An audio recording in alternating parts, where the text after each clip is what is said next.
Magandang araw kaibigan! Tuloy po kayo sa Felicidad's Channel. Sa mga kwento ng buhay at pag-ibig na hinalukay sa natatagong baul ni Felicidad. Pero bago po tayo magpatuloy, huwag niyo pong kalilimutan na i-like ang video, i-subscribe ang channel, at i-click ang notification bell para lagi kayong updated sa mga parating pa na upload.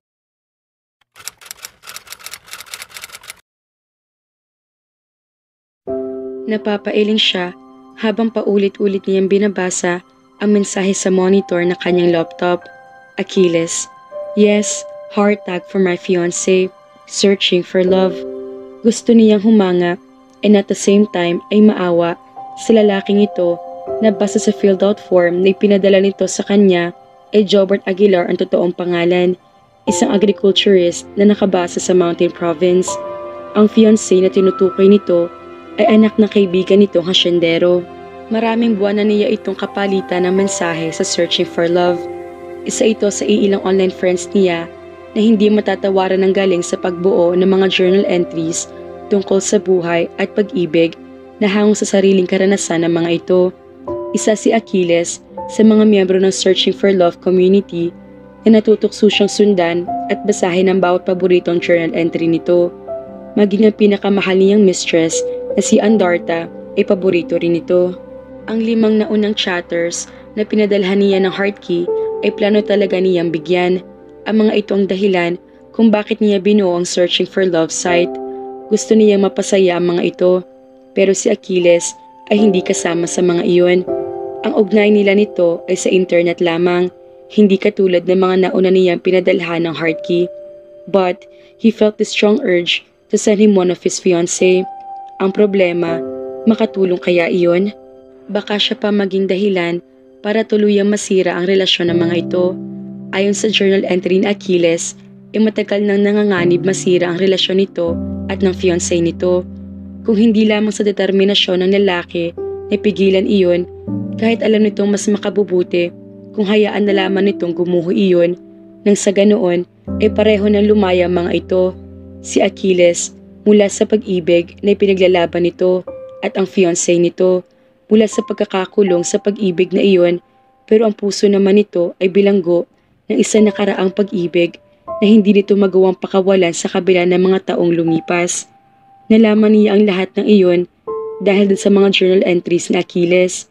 Tuwing may bagong entry sa Achilles, nakakatanggap siya ng mga mensahe mula kay Andarta. Umiiyak daw ito dahil sa emosyon na kapaloob sa journal entry ni Achilles. It was true. Damang-damang emosyon sa paglalahad ni Achilles ng isang karanasan na kadalasan ay eksena sa pagitan nito at ng fiancé nito. Ilan sa mga natatandaan niyang entry nito ay ang tungkol sa twin heart pendant na ibinigay di umano nito sa babae. Kahit maraming buwan ang lumipas, ay tandang-tanda pa rin niya ang mga talata sa entry ni Achilles. I know her story. I know how she treasures the man who gave her the leaf pendant. I chose to be blind. I love her, and that's all that matters. I took the chance, hoping I could change her feelings. Today, I have given her the twin hearts pendant. She did remove the leaf pendant from her necklace. That made me happy somehow, and my hope rose. But hours later, I saw her crying in silence, kissing the leaf pendant. My heart was torn into pieces. But I won't let go. For now, I'll choose a life of hell for as long as she's beside me. Condemn me for being a fool. I just love her. Love her. Huminga siya ng malalim at muling itinuo ng tingin sa isang linya sa mensahe sa kanya ni Achilles. Heart key para ibigay sa fiancé niya. Gusto nitong bigyan ng 1 linggong kalayaan ang babae sa Cebu, kung saan naroon at nagbalik na ang lalaki nagbigay rito ng leaf pendant.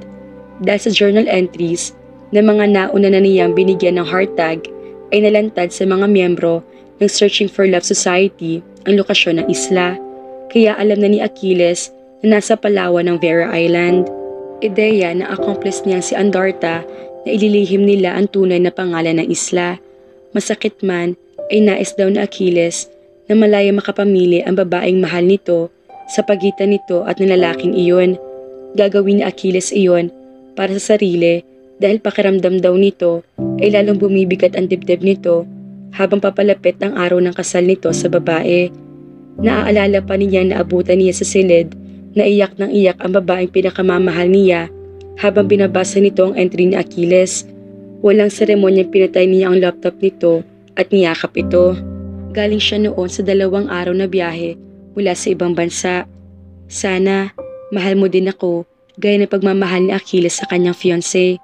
Usal nito habang nakasiksik sa leeg niya mukha nito. He laughed and kissed her so passionately. I love you more than he loves his fiancé, sweetheart. Paan nasasabi niya rito habang pangko niya ito patungo sa kama. Pinatunayan niya sa maraming paraan kung gaano niya ito kamahal. It was already dawn when she naughtily declared she was convinced. Napatingin siya sa monitor nang lumitaw roon ng isang mensahe. Andarta, so, who's next, my handsome knight? Searching for love? I'm thinking, Andarta, how about finding someone for Achilles? Searching for love. Andarta, I miss you. Searching for love. Love you. Andarta, send the heart key to Achilles. Saglit siyang natahimik. Iniisip talaga niya kung tama bang gagawin niya at kung makakatulong siya sa 2 taong iyon. Huminga siya ng malalim. Magiging abala siya sa mga susunod na araw kaya kailangan na niya magdesisyon ngayon. Searching for love. Okay, as you wish. Makalipas ang 1 linggo, tulala si Marthena habang nakaupo sa paborito niyang tumba-tumbang upuan na nasa terrace. Katatapos lamang nila mag-usap ni Tita Janice sa telepono. Ang ina ng best friend niyang si Cynthia na ngayon ay nagkukulong na naman sa kwarto at hindi makausap. Inisnab daw ni Cynthia ang psychologist na kaibigan ng Tita Janice. Ganoon din ang counselor na dumating ng nagdaang araw na tutulong sana sa kaibigan niya para malampasan nito ang trauma na dulot ng aksidente naging dahilan ng sabay na pagkamatay ng 2 matalik nilang kaibigan na sina Love at Christine. Gabi ng kaarawan ni Cynthia na maganap ang aksidenteng iyon. Hindi siya nakasama sa bar na pinuntahan ng mga ito kahit gusto niya dahil sinumpong siya ng dysmenorrhea. Madaling araw na niya nabalitaan na nasa ospital ang mga kaibigan niya. Dead on the spot si Christine. Dead on arrival sa ospital si Lovey at critical naman ang kondisyon ni Cynthia.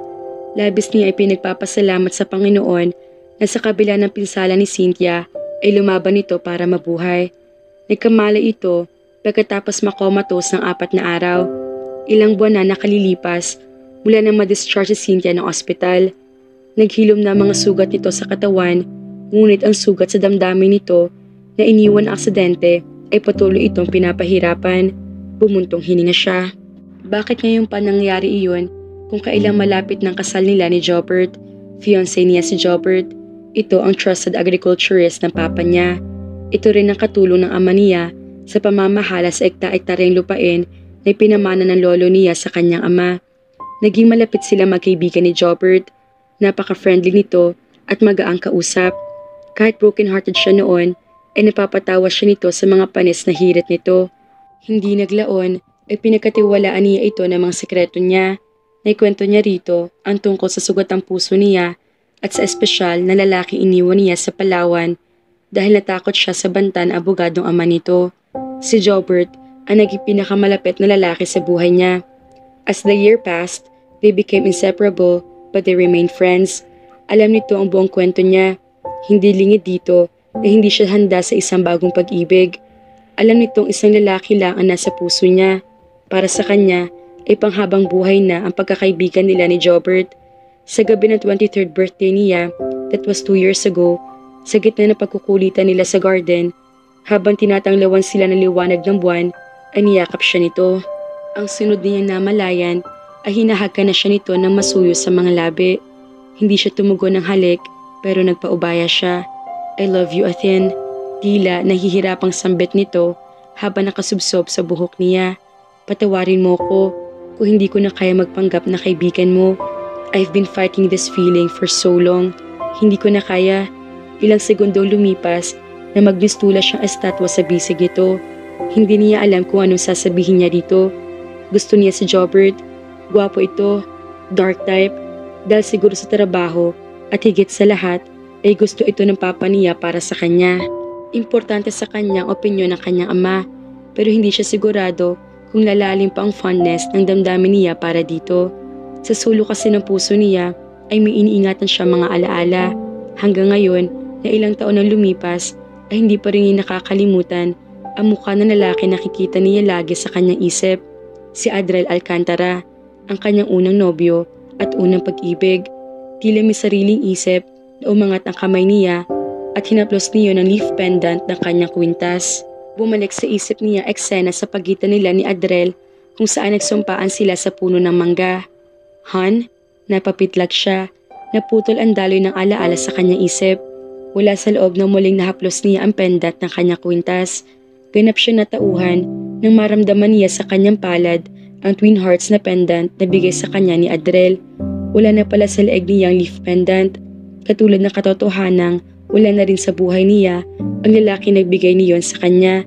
Nag-angat siya ng mukha kay Jobert. Ang aga-aga mo nakangiting sabi niya dito. Gumanti ito ng ngiti. Pagkatapos ay yumuko ito at hinagkan siya na magaan sa mga labi. Kumusta ang tulog mo? Mababaw lang, sagot niya. Hindi ako matahimik Inaalala ko si Cynthia. Baka kung mapaano siya kung magpapatuloy siyang ganoon. Hindi sa nega ako, pero hindi ko maiwasang matakot. Lalo na kapag naiisip ko na sa mental ward ng boyfriend ni Christine, sabi niya at saka bumuntong hininga. Katatawag lang ni Tita Janice.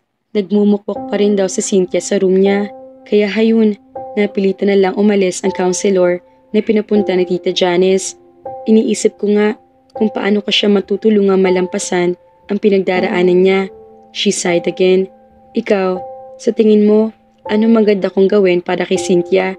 Lumapit ito, di tinayo siya. Niyakap siya nito at hinagkan-hagkan siya sa buhok. Dalhin mo siya sa bagong kapaligiran, suwestyon nito. Napaisip siya, tama ito, maaring makatulong kay Cynthia kung lalayo muna sila pansamantala. Pero saan naman sila pupunta? Dumistansya si Jobert at ikinulong nito sa dalawang palad ang mukha niya. Hindi na niya pinansin ang envelope na inilapag nito sa tumba-tumba.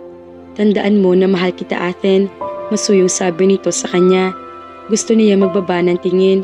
Sa dinami-rami na pagkakataong sinabi nito iyon, ni minsan ay hindi pa niya ito nagawang sagutin ng diretsyo na mahal din niya ito. Hindi ganoon kadali para sa kanya na sabihin iyon dahil pakiramdam niya ay may kulang. Parang hindi pa buo ang damdaming mayroon siya para dito. O mas tamang sabihin, siya lang ang nag-iisip na mahal niya ito.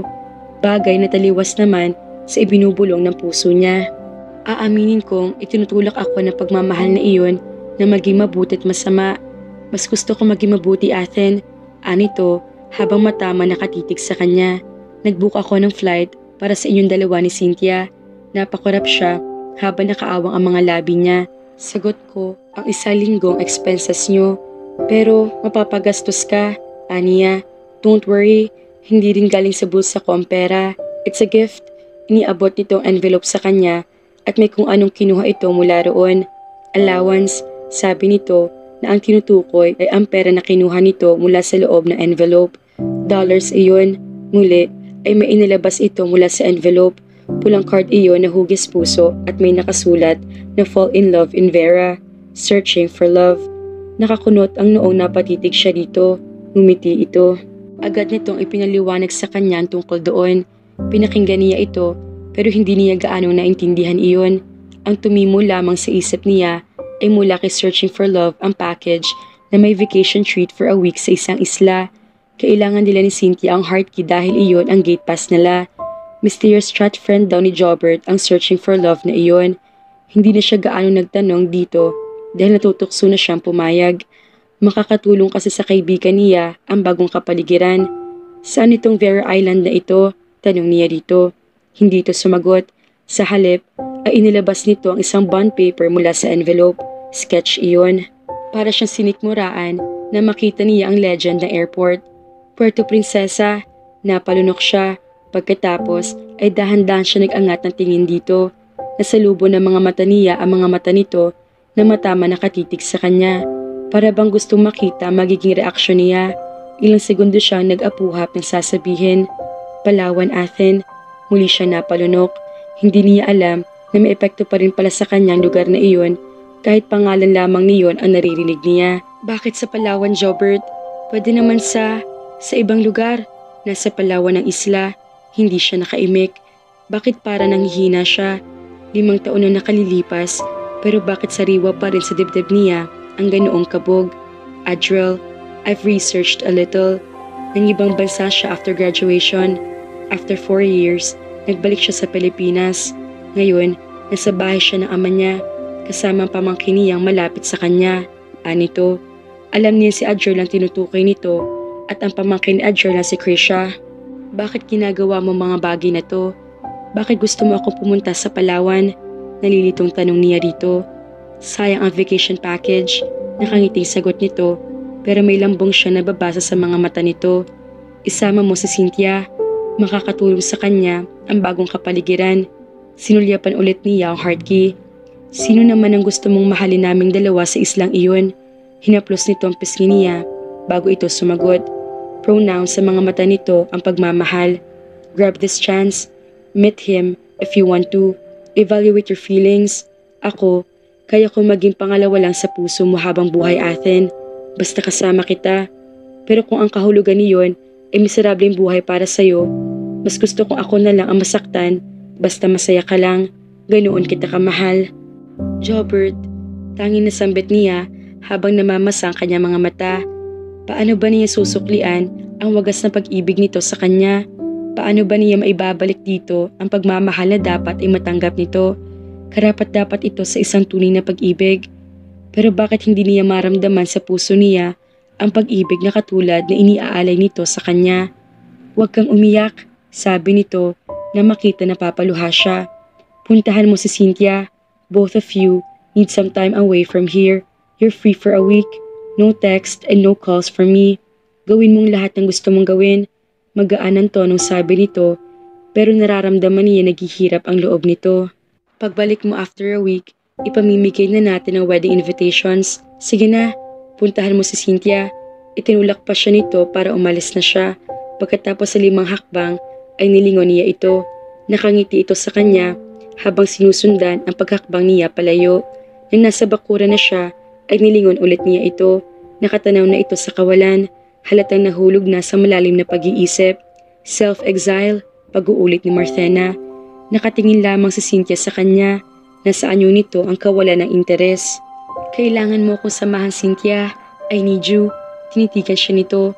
Sinabi ko na kay Tita Janice ang plano mo. Pumayag na siya. Nang sabi niya, kausapin kita. Kung gusto mo raw. Hep, magaan niyan tinakpan ng 2 daliri ng mga labi nito ng akmang tututol ito. Gusto mo, okay? I won't take no for an answer. Now, let's pack up. Unahin natin ang mga gamit mo. Pero Athen, shut up bunso, saway niya rito. Bunso ang endearment nila magkakaibigan kay Cynthia dahil ito ang pinakabata sa kanila. Aalis tayo. Period. Nagkabit-balikat na lamang ito. Alam niyang sanay na ito sa kanya. Alam nito kung ipipilit nito ang gusto nito, ay handa siyang i-hostage ito, maisama lang niya. Kaya nga paborito siyang anak-anakan ng Tita Janice niya dahil sinusunod siya ni Cynthia. Tulad ngayon, ayaw nito makipag-usap sa lahat pero kapag siyang kumatok sa pinto ay pinagbubuksan siya. Siguro dahil alam nitong kakampi siya nito sa lahat ng pagkakataon. Sasabihin ko sa iyo lahat kapag nasa plane na tayo. Naibok na tayo ni Jobert ng flight kaya kapag tumanggi ka, papatayin kita.